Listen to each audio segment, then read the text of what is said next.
महंत रामचंद्र दास की पुण्यतिथि के मौके पर अयोध्या पहुंचे सीएम योगी। कई विकास कार्यों का लिया जायजा, अधिकारियों के साथ की समीक्षा बैठक।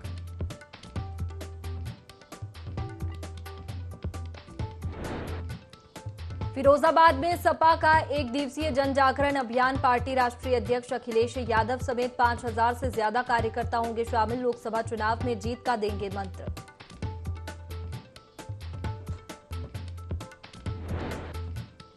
गंगा नदी का बढ़ा जलस्तर। कासगंज में ग्रामीणों की बढ़ी मुश्किलें। अलर्ट मोड पर प्रशासन। डीएम एसपी ने किया निरीक्षण। सुरक्षा व्यवस्था का लिया जायजा।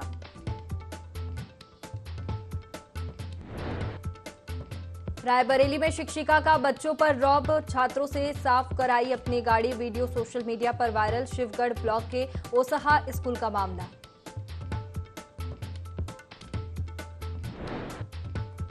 केमिकल से भरे टैंकर बना आग का गोला। ड्राइवर को अचानक नींद आने से हुआ हादसा। गोंडा बहराइच राष्ट्रीय राजमार्ग पर लगा लंबा जाम। ड्राइवर मौके से फरार।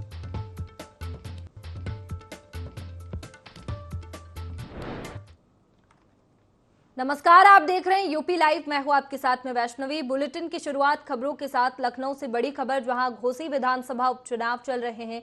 बीजेपी प्रत्याशी दारा सिंह चौहान पर स्याही फेंकी गई। चुनाव प्रचार के दौरान अराजक तत्व ने स्याही फेंकी है। स्याही फेंक अराजक तत्व फरार हो गया। बता दें कि दारा सिंह चौहान के सुरक्षा कर्मियों की मौजूदगी में स्याही फेंकी गई। पुलिस अराजक तत्व की खोजबीन में जुटी हुई है। घोसी विधानसभा क्षेत्र के अद्री इलाके की ये घटना है, जहां पर घोसी विधानसभा उपचुनाव की तैयारी चल रही है। बीजेपी प्रत्याशी दारा सिंह चौहान पर स्याही फेंकी गई है। बता दें, ये स्याही चुनाव प्रचार के दौरान फेंकी गई। अराजक तत्व ने ये स्याही फेंकी है, जिसकी पुलिस अब तलाश कर रही है। सीसीटीवी फुटेज भी खंगाले जा रहे हैं कि किसने ये जो अराजक तत्व है, किसने ये स्याही फेंकी है। स्याही फेंक कर अराजक तत्व फरार हो गया, जिसकी तलाश पुलिस की ओर से की जा रही है। दारा सिंह चौहान के सुरक्षा कर्मियों की मौजूदगी में ये स्याही फेंकी गई है। पुलिस अराजक तत्व की खोजबीन में जुटी हुई है। घोसी विधानसभा क्षेत्र के अद्री इलाके की ये घटना है, जहां पर बीजेपी प्रत्याशी दारा सिंह चौहान पर स्याही फेंकी गई। चलिए इसी पर जानकारी लेंगे। संवाददाता आशिफ हमारे साथ में फोन लाइन पर जुड़ गए हैं। आशिफ, क्या कोई जानकारी लग पाई है कि ये स्याही किसने फेंकी है और कोई सीसीटीवी फुटेज सामने आया? जी बिल्कुल, बता दूं वैष्णवी कि यह पूरा मामला घोसी विधानसभा क्षेत्र का है, जहां पर बीजेपी प्रत्याशी दारा सिंह चुनाव प्रचार में लगे थे और वहां पर उनके ऊपर अराजक तत्वों ने स्याही फेंक दी। और इस मामले में अब जो अराजक तत्व थे उनकी धरपकड़ के लिए पुलिस खोजबीन में जुटी हुई है। और सबसे बड़ी बात यह सामने आई है कि इसके पहले दारा सिंह ने समाजवादी पार्टी से चुनाव लड़ा था, जीते थे। और कहीं न कहीं जो है घोसी विधानसभा क्षेत्र सपा का गढ़ माना जाता है। ऐसे में कुछ समर्थक नाराज थे और जिसको लेकर इनके ऊपर स्याही फेंक दी। हालांकि पूर्व मंत्री और बीजेपी प्रत्याशी दारा सिंह पर जो स्याही फेंकी गई है, पुलिस का दावा है कि जल्द ही गिरफ्तार किए जाएंगे। हालांकि अभी तक कोई सीसीटीवी फुटेज या अन्य सबूत जो है पुलिस के हाथ नहीं लगे हैं, लेकिन स्थानीय लोगों की निशानदेही पर जो स्याही फेंकने वाले हैं उनकी पहचान की जा रही है और जल्द ही गिरफ्तार किया जाएगा। जी चलिए ठीक है आशिफ, बहुत शुक्रिया आपका जानकारी के लिए।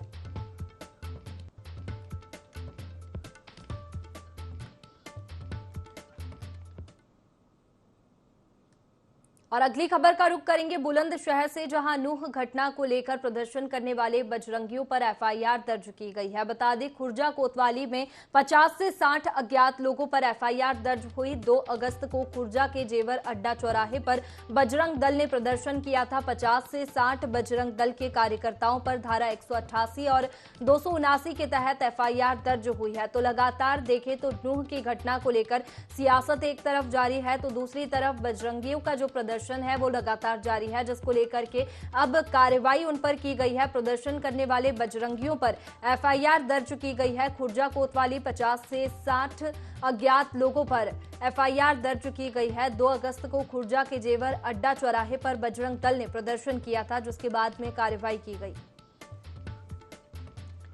चलिए इसी पर जानकारी लेंगे। ब्यूरो चीफ विनय हमारे साथ में फोन लाइन पर जुड़ गए हैं। विनय, नूह घटना को लेकर जहां एक तरफ सियासत जारी है तो दूसरी तरफ लगातार प्रदर्शन देखने को मिल रहा है और अब प्रदर्शन के बाद एफआईआर दर्ज की गई।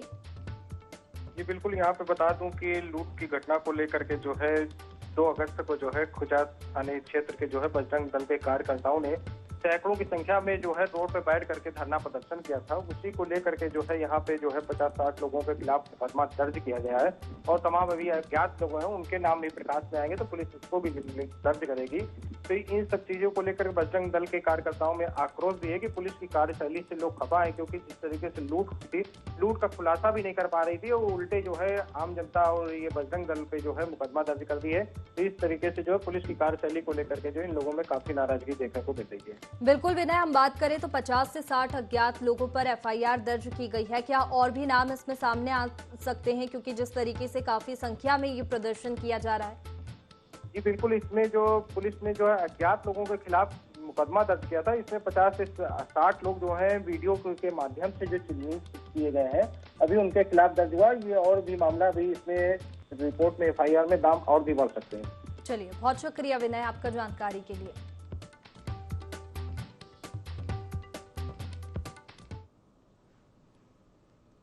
चलिए आगे बढ़ेंगे। केंद्रीय राज्य मंत्री डॉक्टर संजीव बालियान मुजफ्फरनगर के ग्राम नंगला राई पहुंचे, जहां ग्रामीणों ने उनका स्वागत किया। इस मौके पर डॉक्टर संजीव बालियान ने अंबेडकर पार्क में सभा को भी संबोधित किया और दलित समाज के लोगों के लिए बारात घर बनवाने की घोषणा की। उन्होंने कहा कि भाजपा सरकार बिना भेदभाव के कार्य कर रही है। जो भी योजना चल रही है वह हर वर्ग के लिए है।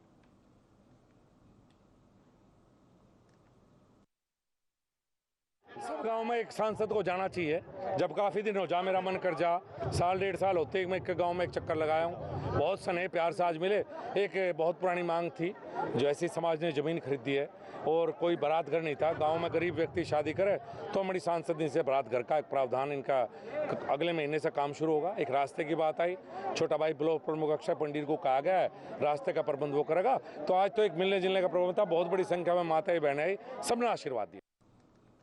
चलिए आगे बढ़ते हैं। पीलीभीत के पुरनपुर में शारदा नदी का पक्का पुल बनाने की मांग दशकों से चली आ रही थी। क्षेत्रीय भाजपा विधायक बाबूराम पासवान पिछले 6 साल से पुल निर्माण के लिए लगातार प्रयास कर रहे थे। आखिरकार उनके प्रयासों को सफलता मिल गई है। मुख्यमंत्री योगी आदित्यनाथ ने 314 करोड़ रुपए पुल निर्माण के लिए अवमुक्त कर दिए हैं, जिसके बाद शारदा नदी में 5 किलोमीटर लंबा पुल बनाया जाएगा। इस बात से क्षेत्र की जनता में खुशी की लहर दौड़ गई है। तो वहीं लोक निर्माण विभाग मंत्री जितिन प्रसाद ने पूरनपुर पहुंचकर प्रस्तावित पुल निर्माण का स्थलीय निरीक्षण भी किया।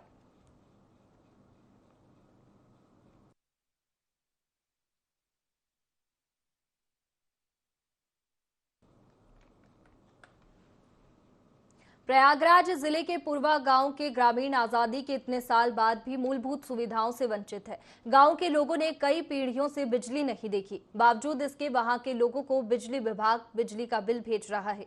लोगों का कहना है कि शाम होते ही अंधेरा हो जाता है। लोगों को काफी परेशानियों का सामना करना पड़ता है। वहीं ग्रामीणों ने बताया कि वोट लेने के समय सभी पार्टी के नेता आते हैं और वादा करके चले जाते हैं, लेकिन उसके बाद ग्रामीणों की सुध लेने कोई नहीं आते। कई बार विधायक से बात करने की कोशिश की गई, लेकिन किसी ने भी कोई कार्रवाई नहीं की।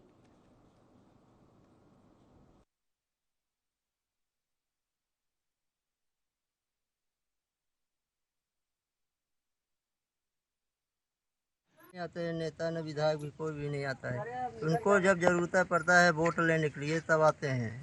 बोलते हैं जीतने की बात करेंगे। यहाँ पर तो न लाइट की सुविधा न रोड की सुविधा, मैंने यही अंधेरे में रही हैं। मेरा बच्चा पढ़ते हैं सरकारी में और शाम के कैसे पढ़ा, होमवर्क तो पाते हैं तो अपन दिन के कई लेते हैं, शाम के क्या करें अंधेरे में। शिकायत सर अब नहीं करें, अब हुआ गजाई की करें शिकायत। सब लोग शिकायत की है अधिकारी हमारे लोग के जो रहे वकील साहब तो कहीं की सब लिख पढ़ के दे दी, जमा कर दी। कहीं जाओ हुआ तुम्हारे यहाँ जाएंगे जांच कर, मीटर लगा है, लाइट नहीं है, बिल आता है। बिल आवा है साहब, तो यही तो कि लाइट नहीं है, बिल कैसे आई? 12,000 आवा है, 12,000 कुछ और रुपया। बाराबंकी में एक मठ की जमीन फर्जी तरीके से बिकने से साधु आक्रोशित है। साधु अब समाधि लेने के लिए कब्र खोद रहा है। साधु का कहना है कि मठ की जमीन फर्जी तरीके से बेनामा हो जाने की शिकायत उसने स्थानीय प्रशासन से कई बार की, लेकिन अधिकारियों ने कोई कार्रवाई नहीं की। साधु ने प्रशासन को ज्ञापन सौंपा, जिसमें चेतावनी दी है कि 30 अगस्त तक कार्रवाई नहीं हुई तो वह 1 सितंबर को समाधि ले लेंगे।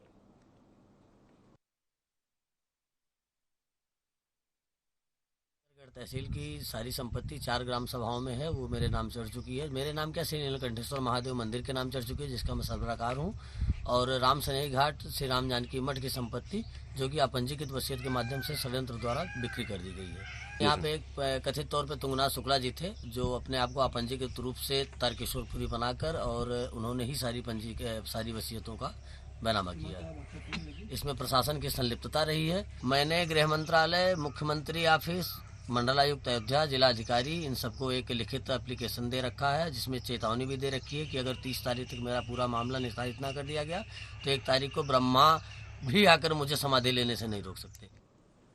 आगे बढ़ेंगे। कासगंज के पटियाली क्षेत्र में गंगा का जलस्तर बढ़ गया है, जिसको देखते हुए डीएम हर्षिता माथुर और एसपी सौरभ दीक्षित ने गंगा किनारे बसे गांवों का भ्रमण किया। इस दौरान डीएम ने बढ़ते जलस्तर की निगरानी रखने के लिए कर्मचारियों को निर्देश दिए। साथ ही बाढ़ के दौरान ग्रामीणों की मदद के लिए प्रशासन की तरफ से जारी की गई बाढ़ हेल्पलाइन के नंबर के बारे में भी बताया गया।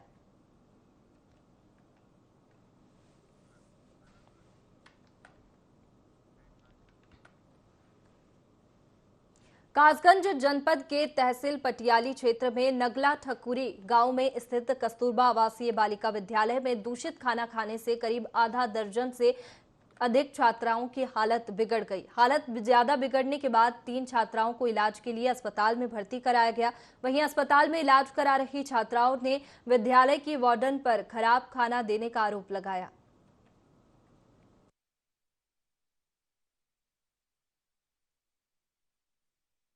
कस्तूरबा गांधी आवासीय बालिका विद्यालय धर्मपुर हॉस्टल में पढ़ती हूँ और वहाँ पर राशन खराब है, उसी का खाना बनवा कर दिया जाता है।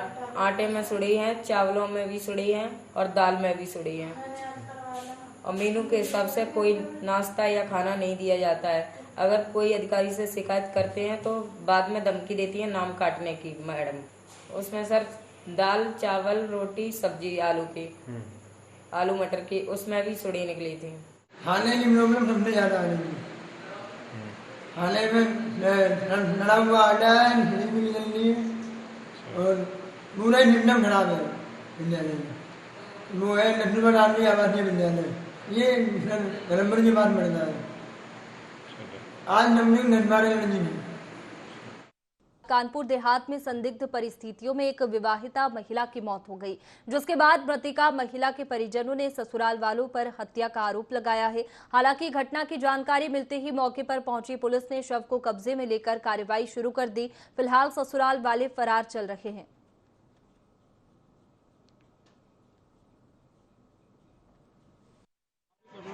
मतलब हमको 10 बजे फोन पहुंचा कि आपकी फांसी लगा ली। मैंने वहाँ से आए तो ना हमको यहाँ मिला। जब मैंने अपनी नतनी से पूछा तो उन्होंने बताया कि पापा ने मम्मी को मारा है, मार कर मुझे स्कूल छोड़ने का। इसके बाद में आ करके जो क्या कर दी नहीं क्या नहीं, वहाँ पर तो उठा कर यहाँ डाल दी। सूचना हमको बाहर से मिली है, बहन ने दी है। रूरा की शादी के लगभग हो गया 9 साल। चलिए आगे बढ़ेंगे। एटा जिले के राजा के रामपुर क्षेत्र में बीती रात एक व्यक्ति युवती को खेत में ले गया था। युवती कोचिंग से घर लौट रही थी। शोर मचाने पर खेत में कार्य कर रही महिलाओं के पहुंचते देख आरोपी मौके से फरार हो गया। पुलिस जब तक गांव में दबिश देने गई तो किसी अज्ञात व्यक्ति ने इंस्पेक्टर को सर में डंडा मार दिया, जिससे वह गंभीर रूप से घायल हो गए। इंस्पेक्टर को आनन फानन में अस्पताल में भर्ती कराया गया। फिलहाल मामला दर्ज कर आगे की कार्यवाही शुरू कर दी गई है।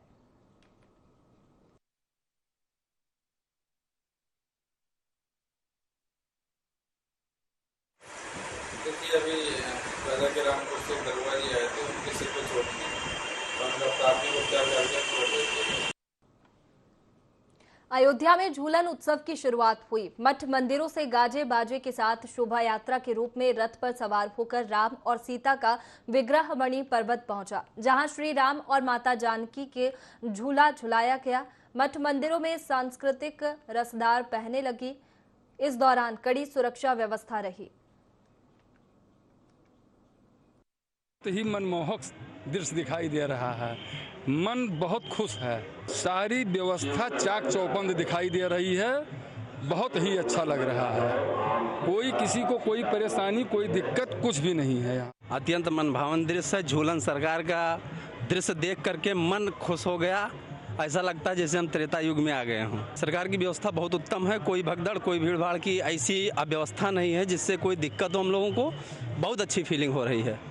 जनपद अयोध्या में सावन मेला, आज के दिन जो हमारा झूला मेला चल रहा है, सावन झूला मेला जिसका प्रारंभ हुआ है, उसके क्रम में एक व्यापक पुलिस प्रबंध किया गया है, जिसमें जनपदीय पुलिस के अलावा मुख्यालय से जोन के अन्य जनपदों से जो हमको अतिरिक्त पुलिस बल मिला है, उन सबको लेकर के हमको जोन से पुलिस बल प्राप्त हुआ है। उसको मिलाकर के एक व्यापक अरेंजमेंट बनाया गया, जिसे 6 जोन और 22 सेक्टरों में बांटा गया। यातायात व्यवस्था के लिए अलग से एक जोन और 4 सेक्टर्स को बांटा गया। अलग से जो हमको डायवर्जन की आवश्यकता है, वहाँ डायवर्जन स्कीम लगाई गई है। एक ही प्रयास है सबका कि आने वाले सभी श्रद्धालुओं का एक सुगम अनुभव हो और किसी श्रद्धालु को किसी तरह की कोई दिक्कत ना हो। प्रदेश के मुख्यमंत्री योगी आदित्यनाथ अयोध्या दौरे पर है, जहां उन्होंने कई विकास कार्यों का जायजा लिया। इसी बीच उन्होंने अधिकारियों के साथ समीक्षा बैठक की, जिसमें उन्होंने कहा कि इस साल होने वाले दीपोत्सव के पहले अयोध्या के कई विकास के कार्यों को पूरा किया जाए। बता दें कि महंत रामचंद्र दास परमहंस की आज 20वीं पुण्यतिथि के मौके पर सीएम योगी आदित्यनाथ अयोध्या पहुंचे थे।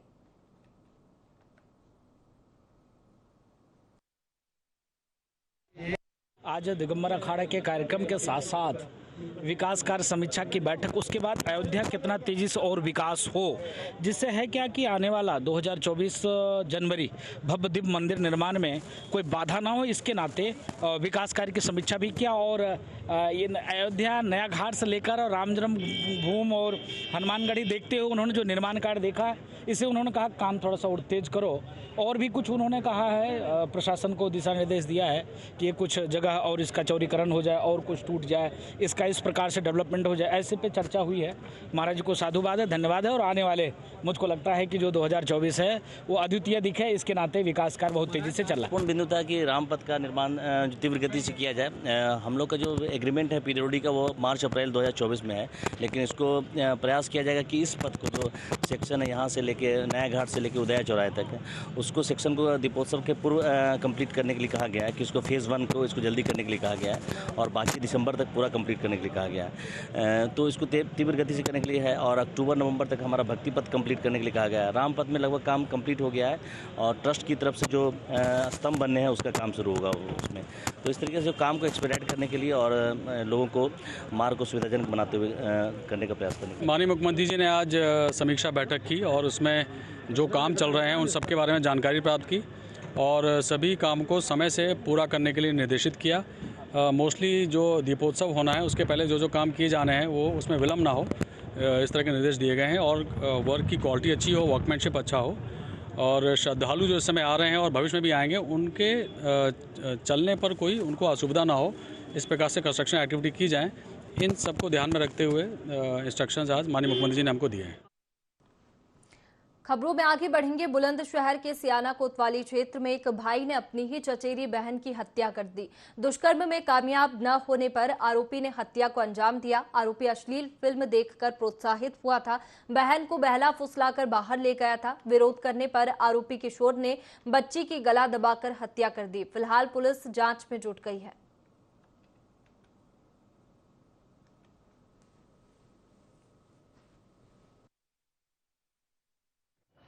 पुलिस को सूचना प्राप्त हुई कि सियाना कस्बा में एक 8 वर्षीय बालिका की संदिग्ध परिस्थितियों में मृत्यु हो गई है। पंचायतनामा की कार्रवाई को पूर्ण करके शव को पोस्टमार्टम के लिए भेज दिया गया था। जब तकनीकी साक्ष्यों को देखा गया तो उसके आधार पर एक बाल अपचारी जो कि इस मृतका का निकट परिजन है उसको गिरफ्तार कर लिया गया है पुलिस द्वारा। इस बाल अपचारी द्वारा इस बालिका का गला एवं मुंह दबा के उसकी हत्या की गई। इस बाल अपचारी को न्यायिक अध्यक्षा में भेज दिया गया है तथा अग्रिम वैधानिक कार्रवाई सीएम योगी आदित्यनाथ वाराणसी के सिगरा में यूथ 20 समिट के उद्घाटन कार्यक्रम में शामिल हुए। इस दौरान उन्होंने कहा कि प्रधानमंत्री नरेंद्र मोदी ने युवाओं की प्रतिभा व क्षमता को बढ़ाने के लिए ये मंच दिया है। Startup India, stand up India, Atal innovation mission समेत कई ऐसे कार्यक्रम भारत के युवाओं को इनोवेशन और रिसर्च के क्षेत्र में बढ़ाने के लिए नए अवसर प्रदान कर रहे हैं। आज प्रदेश का युवा स्टार्टअप, इनोवेशन समेत तमाम क्षेत्रों में परचम लहरा रहा है।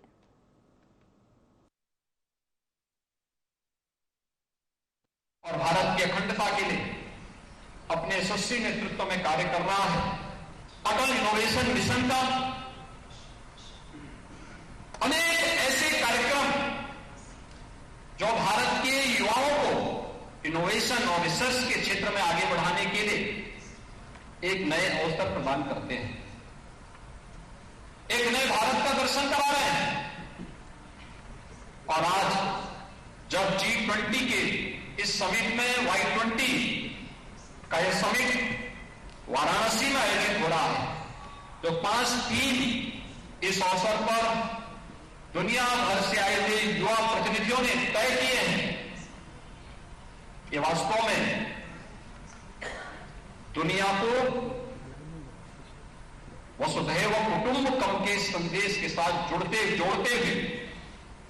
तो एक संदेश है दुनिया के सामने। उस संदेश को जोड़ने का, उस संदेश के साथ उन्हें आगे बढ़ाने का और मानवता के कल्याण का मार्ग प्रशस्त करने का होगा। G20 के समिट में Y20 का यह समिट जिस व्हाइट पेपर को आप लोगों के द्वारा जारी किया जा रहा है। चलिए आगे बढ़ेंगे। झांसी रेलवे स्टेशन से बड़ा हादसा हो गया, जहां लोकल पैसेंजर ट्रेन में छतरपुर का निवासी यात्रा कर रहा था। वहीं वह ट्रेन के गेट पर बैठकर सफर कर रहा था, तभी अचानक से उसकी आंख लग गई और वह झटका लगने के कारण ट्रेन से गिर गया, जिसके कारण वह गंभीर रूप से घायल हो गया।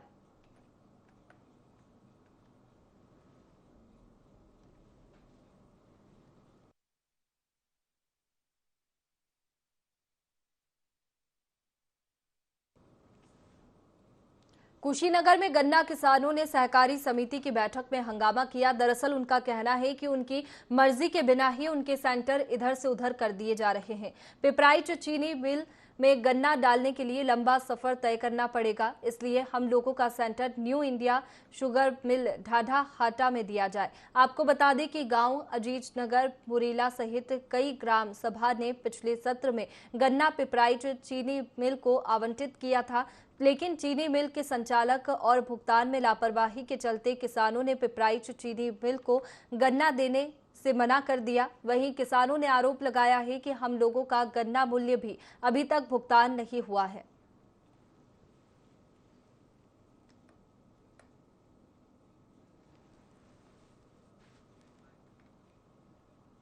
चलिए आगे बढ़ते हैं। रामनगरी अयोध्या में सावन मेला शुरू हो रहा है और राम मंदिर निर्माण शुरू होने से बड़ी संख्या में कांवड़ियों और श्रद्धालुओं के अयोध्या पहुंचने की संभावना को लेकर तैयारी की गई है, जिसमें रोडवेज ने पूरी तैयारियां कर ली है। श्रद्धालुओं के लिए रोडवेज ने 120 बसों का बेड़ा लगाया। लखनऊ, सुल्तानपुर, प्रतापगढ़, इलाहाबाद, अंबेडकर नगर सहित अन्य जनपदों के लिए रोडवेज ने अतिरिक्त बसें लगाई है, जो 19 अगस्त से 31 अगस्त तक चलेगी। इसके साथ ही किसी भी परिवहन निगम के कर्मचारियों को इस बीच अवकाश नहीं मिलेगा।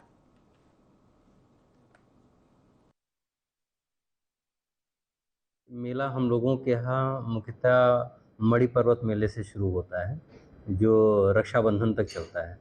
तो हम लोग इसके लिए 19 तारीख से 31 तारीख तक 120 बसों की व्यवस्था कर रहे हैं, ताकि किसी भी श्रद्धालुओं को कोई भी समस्या ना आए। तो हम लोग पूरी तरीके से इसके लिए तत्पर रहेंगे। जो भी बसों में कहीं कोई तकनीकी कमी है, उनको भी दूर करके सभी बसों को रोड पर संचालन के लिए उपलब्ध रखेंगे। प्रयास करेंगे कि यात्रियों को बेहतर सर्विस दे सकें। फिलहाल यूपी लाइव में इतना ही। आप बने रहिए IND 24 पर। नमस्कार।